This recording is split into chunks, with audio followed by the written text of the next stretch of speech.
Yo, what is good, YouTube? Welcome back to another JC2K video. In today's video, we're going to be ranking the top 10 best shooting guards in NBA 2K24 My Team. I'll be totally honest with y'all.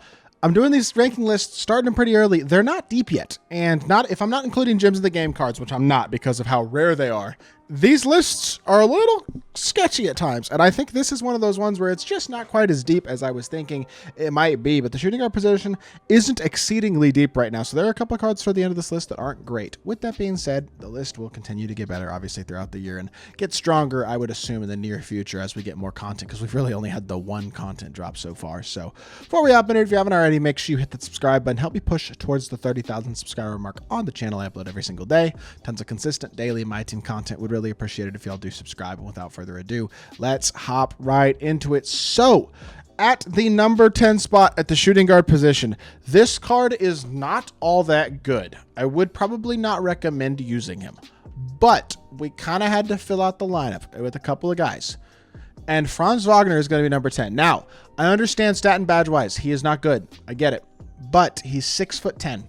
That's the main reason he's on this list. 83 offense, 76 defense, a 69 three ball is low. 75 driving dunk is not top tier. Defensively, he is pretty horrendous, and he's not fast.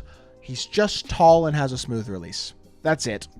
I would not really recommend this card. Even on the shooting guard list, which is not super strong, I would stay away from him. There are a couple guys a little bit higher up that are better values, even among Sapphires. So Franz Wagner at number 10, you just got to fit somebody in there at number 10, to be honest. There's just not that many good shooting guards. Derek White's number 9, much better in my opinion. He is, while only 6'4" instead of 6'10", he is a better shooter, 78 three ball. Not a dunker, really. 51 can hit it, but why not wide open? I mean, he'll hit a dunk wide open, but that's it, basically. 82 perimeter, 79 speed and steal ball, 88 hustle, 88 stamina. Like, not a terrible statistical card comparatively. More importantly, does have challenger, pick, dodger, glove, pogo stick, a movable enforcer, and on-ball menace all on silver. So legitimate defensive badges and pretty good ones on silver, which is nice to have. Bronze, set shot specialist, lightning launch, off-ball pest as well. Definitely a better card than Franz Wagner, and I think he's a solid option at number 9. Number 8 would be Anthony Edwards, the Ruby. I did not include free agent cards. Otherwise, Ant and MJ's free agent cards would be on here, but I did not include them. Anthony Edwards is, I mean, he's only 6'4" himself, but 79 three ball, 89 driving dunk. Statistically, not amazing defensively whatsoever, but 83 speed is super solid, and badge-wise may not be incredible still, but he is, I would say he's got just overall better stats than Derek White. Derek White does have the better badges, but I give Anthony Edwards the slight edge because of the fact that he is a much more athletic card, has more speed, and especially more dunking, so he will get that slight edge at number 8, but again, not a card that I particularly think is totally elite. Number 7, Sapphire Drew Holiday. Like I said, it's a bit low. It's a bit rough on this list. But Sapphire Drew he's affordable. He's 6'5". He's got silver challenger, off-ball pest, pick, dodger, glove, interceptor, pogo stick, a movable enforcer, shifty shooter, versatile visionary, strong handle, on-ball menace, 7 bronze badges as well. He's like a better version, basically, of Derek White. An inch taller, a little bit better as a slasher, a little bit better defensively, a little bit better badges. He's just a better version of Derek White, but again, not an amazing card, just kind of a hold you over card if you want somebody cheap right now. With that being said, out of all these guys who are super duper cheap, Drew is the best of them. So if you're looking for a stopgap shooting guard, Drew Holiday, as of right now, until we get better cards, is going to be your best option. Number 6 is going to be Shai Gilgeous-Alexander. SGA, not quite as cheap as the other guys, obviously, unsurprisingly, because he's better. 99 offense, 81 defense, 74 three ball, and 70 driving dunk. Still aren't truly top tier, but his release is super nice. He's a solid ball handler. He can put the ball on the floor a little bit, and defensively, he's not a liability in his own right. He is 6'6" as well, has silver, deadeye, unpluckable, lightning launch, a couple other things. Badge-wise, I mean, I wouldn't say they're the best badges in the world, but he's, I think, a slightly better option than a guy like Drew Holiday, although you could probably make the argument, especially with Drew's defense and badges, the silver defensive badges and stuff that he has at least a small argument to be better than this SGA, but I would give SGA the slight edge and put him at number 6. Number 5 is Devin Booker, who is similar to SGA in a lot of ways, stat and badge-wise, but he has more shooting ability is the main thing that I think really helps out D-Book. The silver deadeye, slippery off-ball set shot is nice. Bronze limitless handles for days. Lightning launch, stuff like that. And then D-Book's jumper is amazing. He has a really good dribble style, which is one of the few things you can actually effectively burst with in this game right now. And 75 speeds to a ball, while not amazing, I mean, his SIGs are really nice and his release is awesome, and therefore he's just a super solid day one card. Again, gets the job done as a base card, but again, not amazing. And it really takes until the number 4 spot until you finally get to a card who's truly a very good option to shooting guard position, and that is Vince Carter. I think there's a pretty big gap between Vince Carter and everybody else on this list so far at 6'6", 92 offense, 88 defense.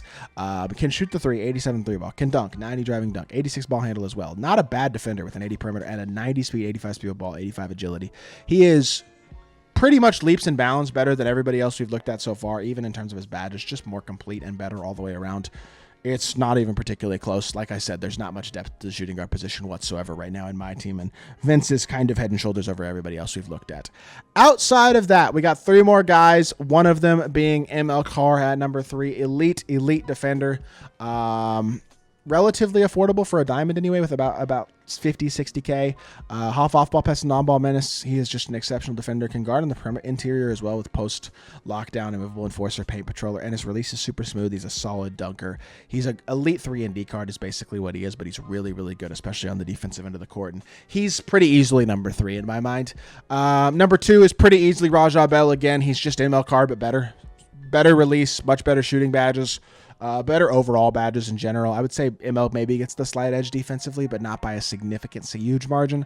And Raja is an elite level shooter, a little bit more athletic as well than ML. So I think Raja's just a better card, but slightly better animations, better badges for sure, especially when it comes to the shooting ability. And he is very similar to ML card, just a better card. Number 1, though, and it's not debatable, is this Tracy McGrady. One of the very best cards in the game. 6'8", so that's elite size, the shooting guard position. 99 offense and 90 defense.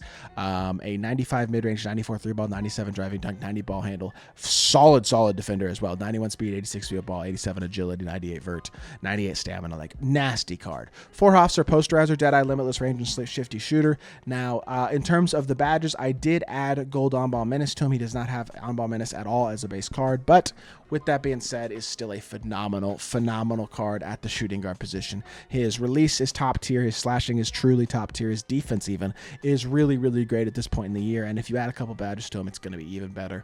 Like, for me, adding on-ball menace. As a whole, I think T-Mac is as good as it gets at the shooting guard position, and pretty much as good as it gets out of any card in my team right now. He is one of those guys who's just truly top tier. Nice to get a good level 40 card in Season 1. I'll say that. And T-Mac is an absolute dog, so definitely holds that number 1 spot, and it is not even debatable in the slightest. Like I said, shooting guard position is not very deep right now. Really, most positions truly aren't, but especially it seems like the shooting guard position. So fingers crossed we get some more depth in the near future. Some more budget cards and stuff like that would be nice, because the gap between the top 4 guys and everybody else in this list is honestly kind of startling. But with that being said, that's going to do it for this video. I hope y'all did enjoy. If you did, make sure you hit that like button, leave a comment, and subscribe. I'll be back with more 2K content very, very soon, and I appreciate y'all. Peace.